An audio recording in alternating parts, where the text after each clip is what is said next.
কালের সাক্ষী হয়ে দাঁড়িয়ে আছে রাজকীয় এক প্রাসাদ। স্থানীয় মানুষের কাছে এটি জমিদার বাড়ি নামে পরিচিত। এখানে রয়েছে দৃষ্টিনন্দন মসজিদ, সুবিশাল পুকুর। এছাড়াও প্রাসাদে রয়েছে একটি অন্তর্মহল, যে মহলে আজ পর্যন্ত কেউ যেতে পারেনি। মহলটি ঘিরে দানা বেঁধেছে নানা রহস্য। কি আছে এর ভিতরে, কি হতো এখানে ৩০০ বছরেও মেলেনি তার উত্তর।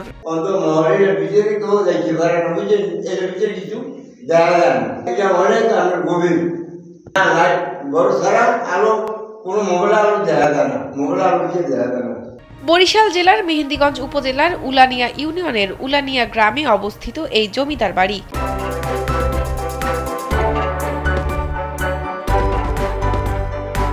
জমিদারদের বংশধর মোহাম্মদ রফিকুল ইসলাম এখনও এই গ্রামে বাস করেন। তিনি জানান, উলানিয়া জমিদার বংশের প্রতিষ্ঠাতা সুবেদার হানিফ। তিনি জানান, ৫০ সালের গোড়ার দিকে এই অঞ্চল মগ পর্তুগিজ জলদস্যুদের আক্রমণে পর্যুদস্ত ছিল।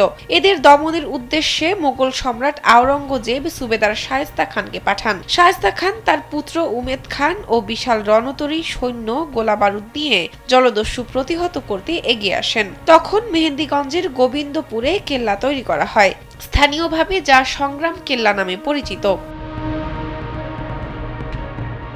এই অভিযানে মোহাম্মদ হানিফ নেতৃত্ব দিয়ে বীরত্ব প্রদর্শন করে মগ পর্তুগিজ জলদস্যুদের বিতাড়িত করেন। কিন্তু পারস্য বংশোদ্ভূত হানিফ খান এ দেশকে ভালোবেসে থেকে গেলেন। মোহাম্মদ হানিফের এক কন্যা সন্তান ছিল। তার জামাতা এবং উত্তরাধিকার শেখ মোহাম্মদ হাবিজ পরবর্তীকালে সংগ্রাম কেল্লা থেকে সামান্য পশ্চিমে উলানিয়া অঞ্চলে এসে বসবাস করেন। মোহাম্মদ হাবিজের পুত্র শেখ মোহাম্মদ সদরুদ্দিনের আমলেই মূলত উলানিয়া জমিদারি প্রতিষ্ঠিত হয়। তার ৩ পুত্র ছিল। তাদের সময়েই বসত বাড়িটিকে উঁচু প্রাচীর ঘেরা দুর্গের মতো করে নির্মাণ করা হয়।